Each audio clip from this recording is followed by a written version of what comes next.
They dubbed her Weirdo. They had no clue she dominated the dojo. Bernice Gallagher had been enrolled at Crestwood Academy for barely a month when she understood her hope for a fresh start at a new school was dashed.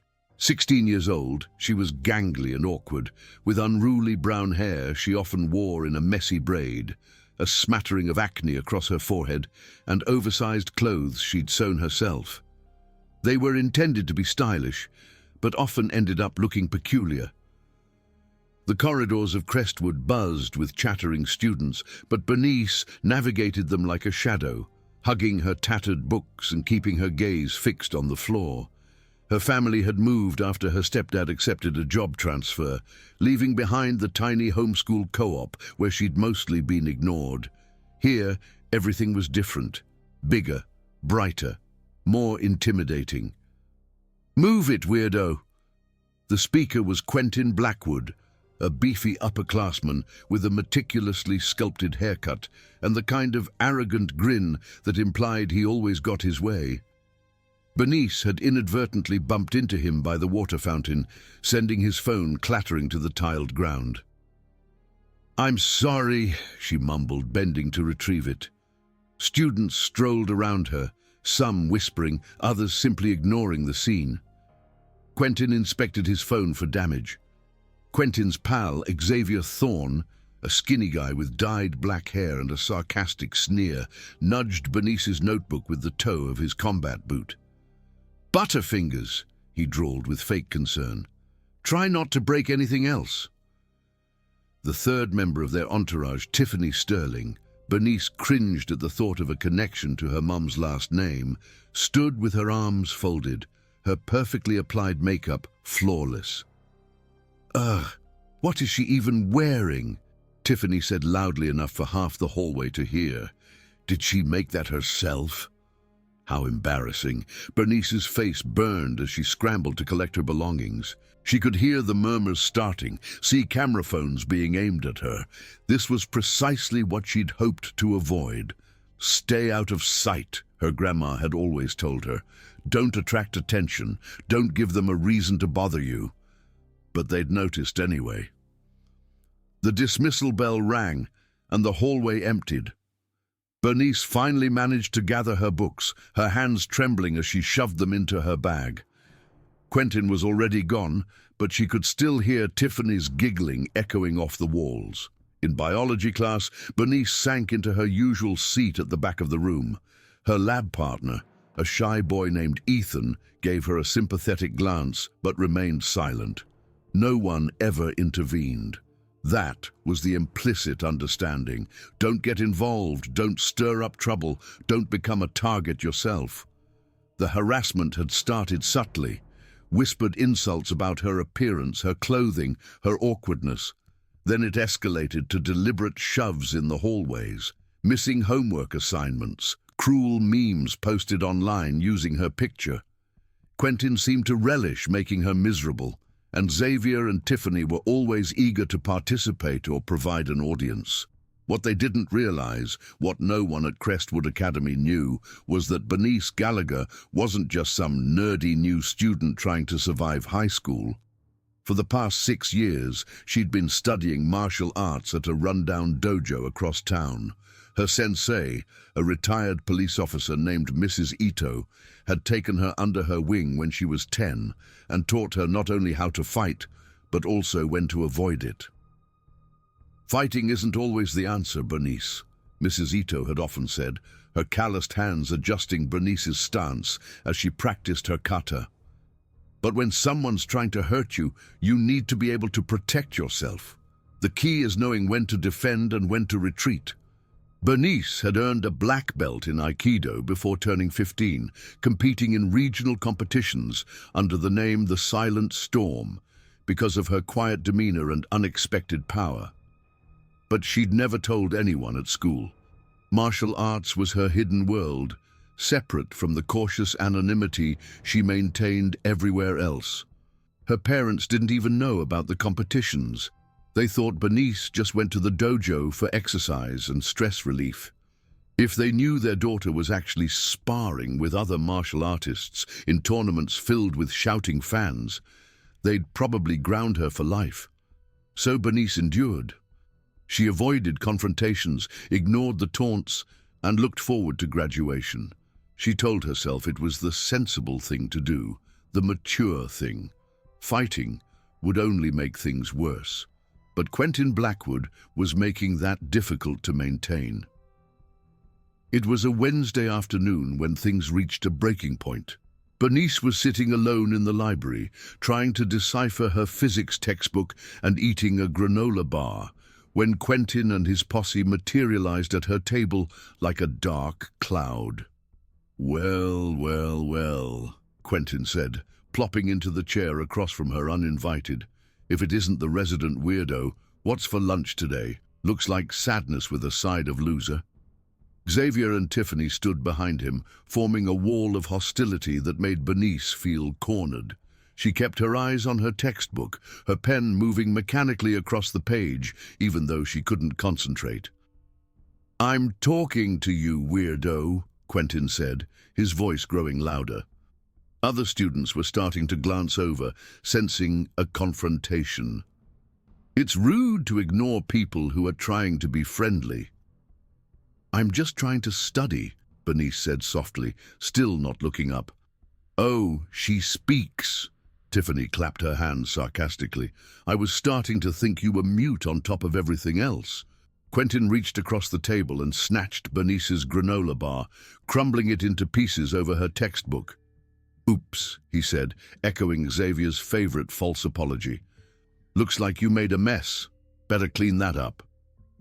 Bernice's hands tightened into fists under the table, but she forced herself to remain calm.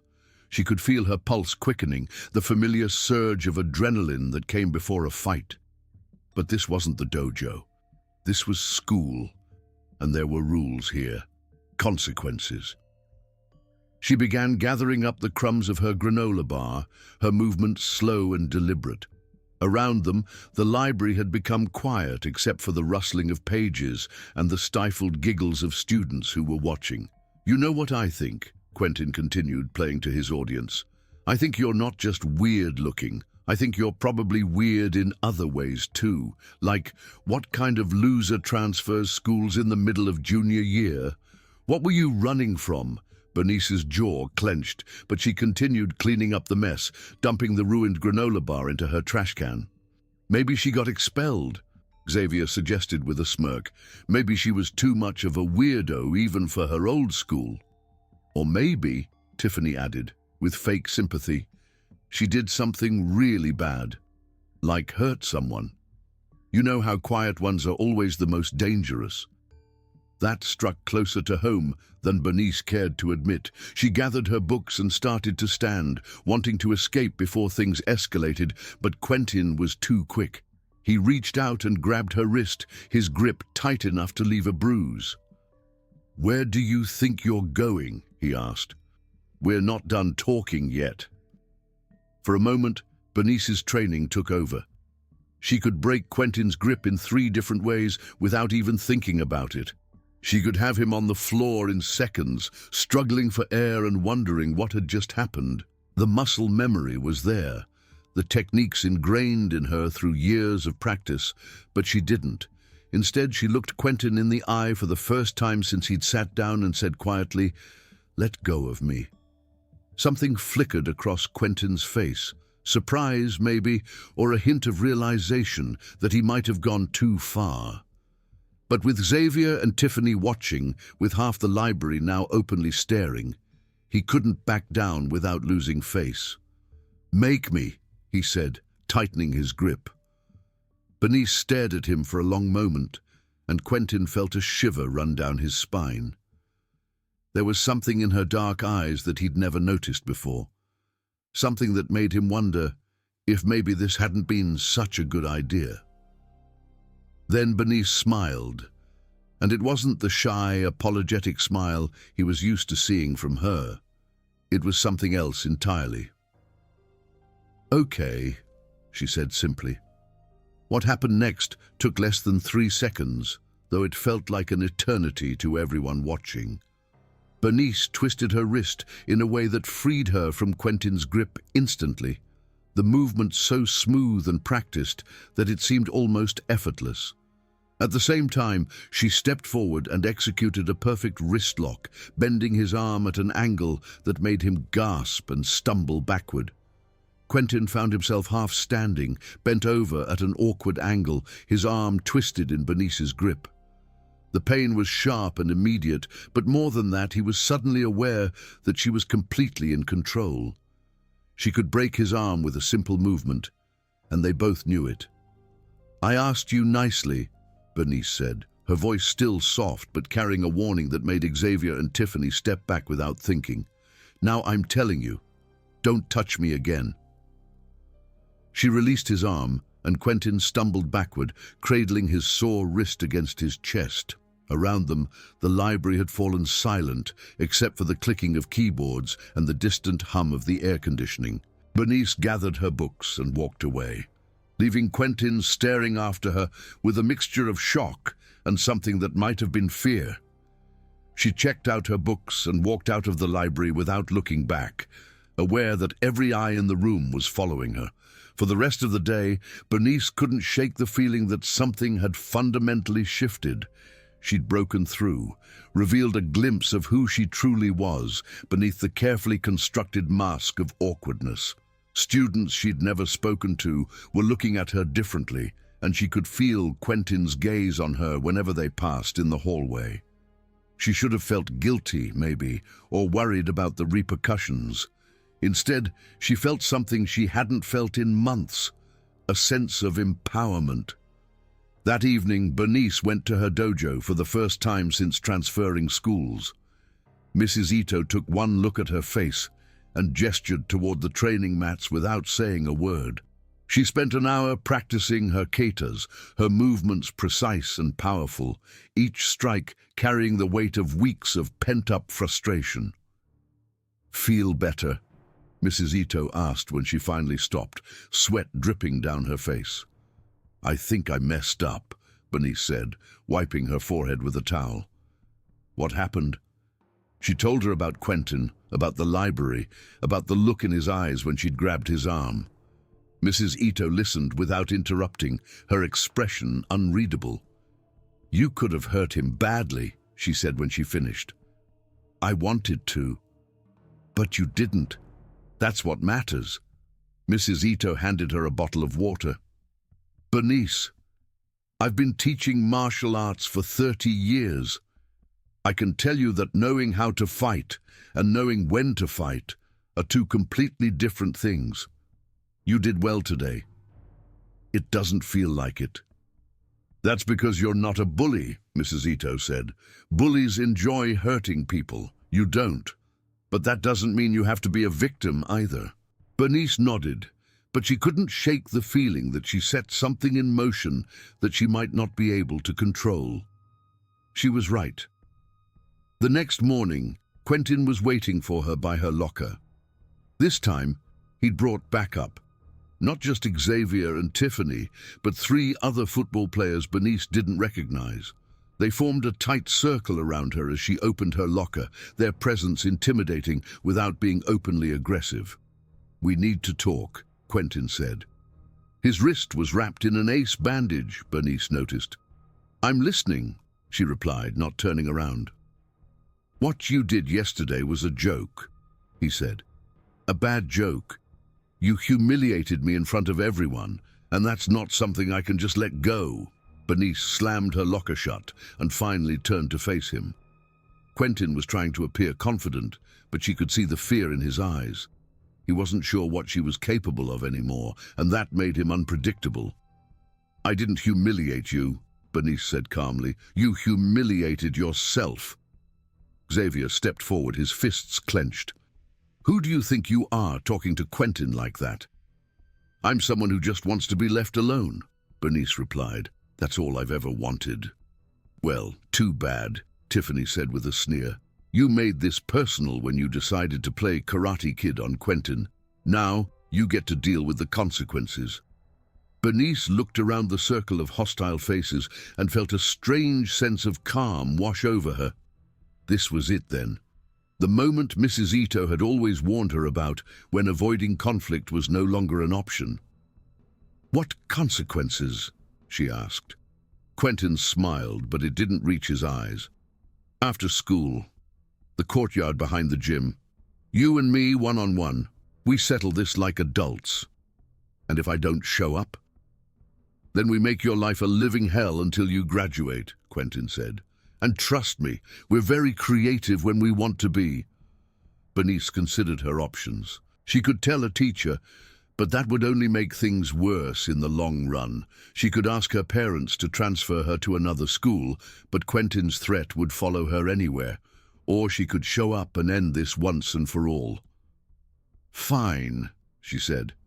"After school." Quentin blinked, clearly surprised that she'd agreed so quickly. "Fine," he repeated, trying to regain his composure. "Don't chicken out." The group dispersed, leaving Bernice alone by her locker. Around her, students whispered and pointed, the news of the upcoming fight already spreading like wildfire through the school's gossip network. Bernice gathered her books and headed to first period, trying to ignore the excited chatter that followed her down the hallway. Word of the showdown spread faster than Bernice had imagined. By lunchtime, it seemed like the entire school knew about the confrontation scheduled for after school.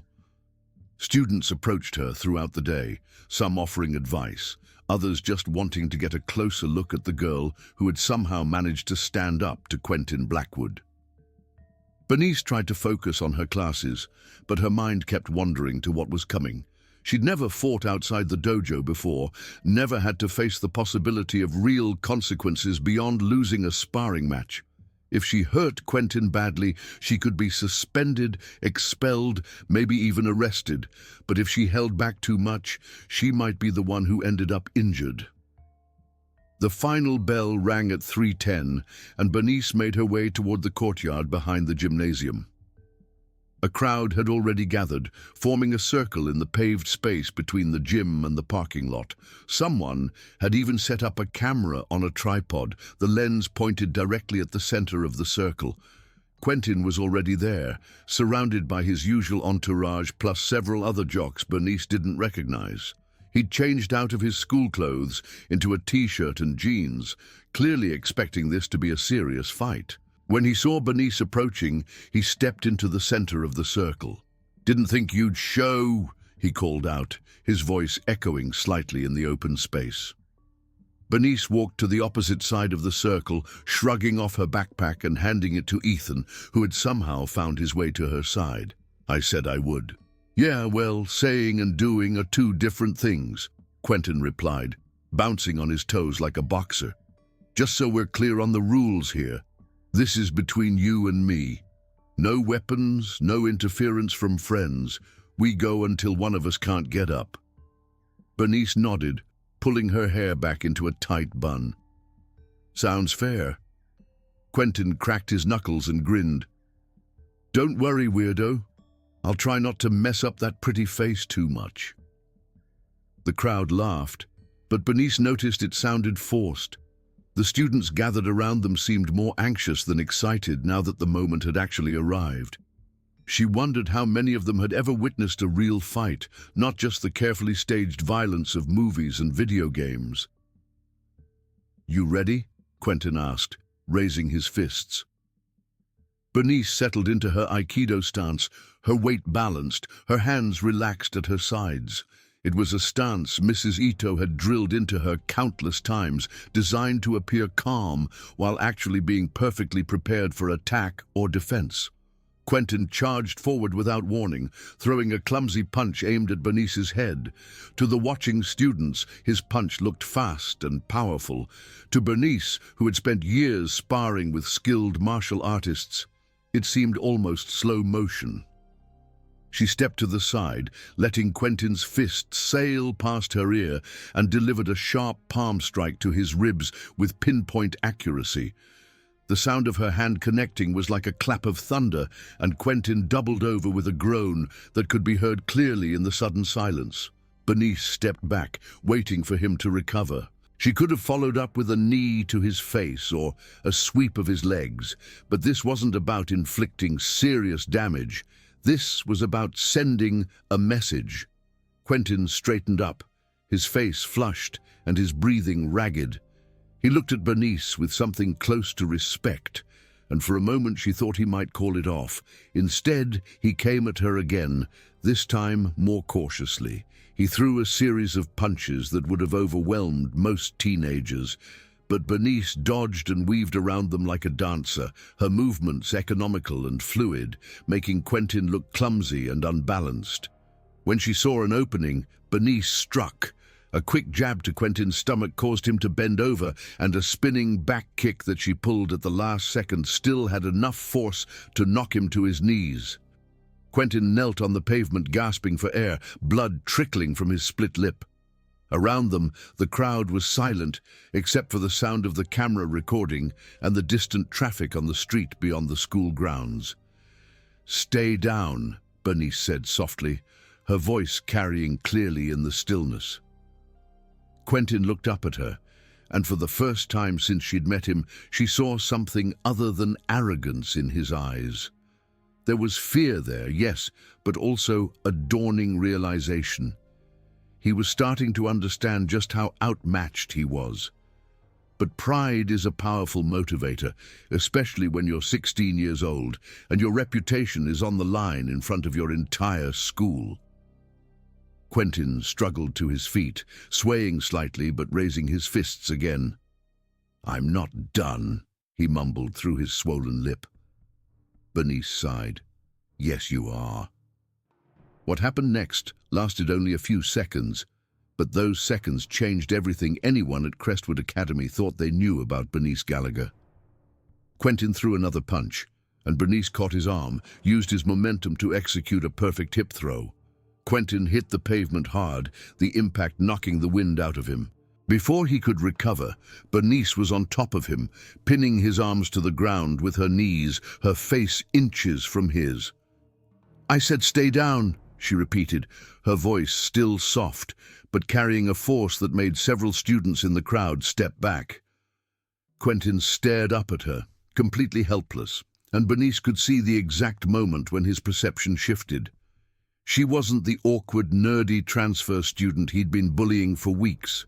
She was something else entirely, something powerful that had been hiding in plain sight. "Do you give up?" Bernice asked. Quentin nodded, and Bernice released him, standing up and stepping back. Quentin rolled onto his side, coughing and gasping, his face a mess of bruises and scrapes. Bernice looked around at the circle of stunned faces staring back at her. Some of the students looked frightened, others impressed, but all of them were seeing her clearly for the first time.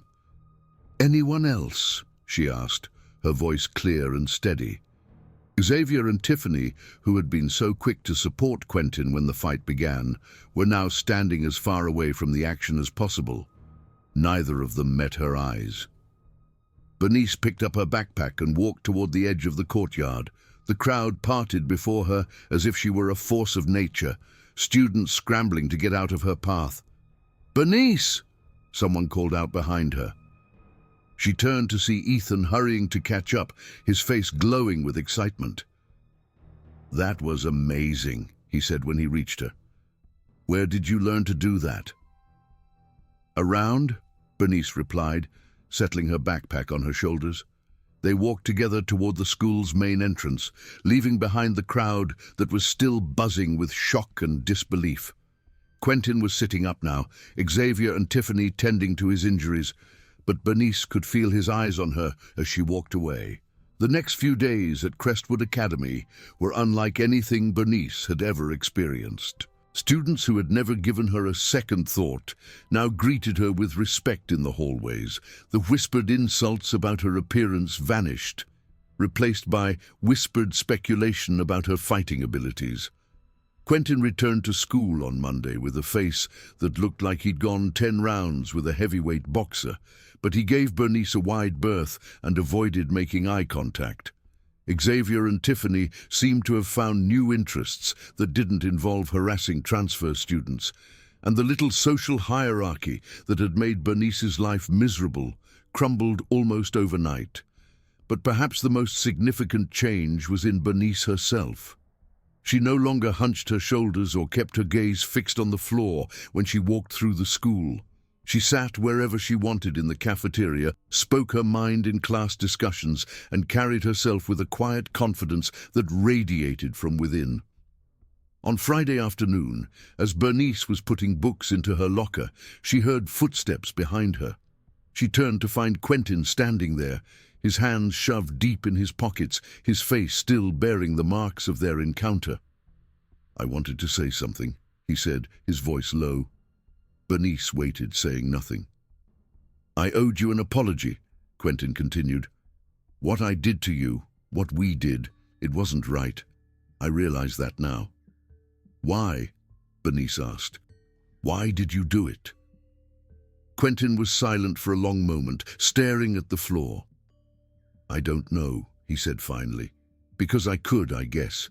Because it made me feel important, picking on someone who wouldn't fight back." He looked up at her. "Except you could fight back. You just didn't want to. Until I didn't have a choice." "Yeah." Quentin nodded. "Look, I'm not expecting you to forgive me or anything. I just wanted you to know that I'm sorry, and it won't happen again." Bernice studied his face, searching for any hint of deception, but saw only genuine regret. "Okay," she said simply. Quentin turned to leave, then stopped. "Can I ask you something?" Bernice nodded. "Where did you learn to fight like that?" Bernice smiled, and this time it was real, warm and genuine. "Around," she said. Quentin almost smiled back. "Right.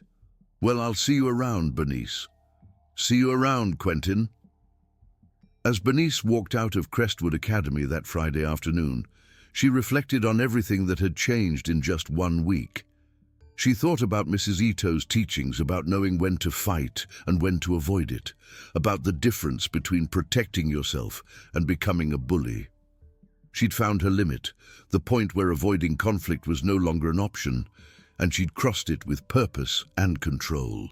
More importantly, she'd crossed it without losing herself in the process. Bernice Gallagher was no longer the shy, invisible transfer student trying to survive until graduation. She was exactly who she'd always been underneath, a warrior, a protector, someone who would stand up for herself and others when it mattered most. And everyone at Crestwood Academy knew it now. Character count, 25,120 characters.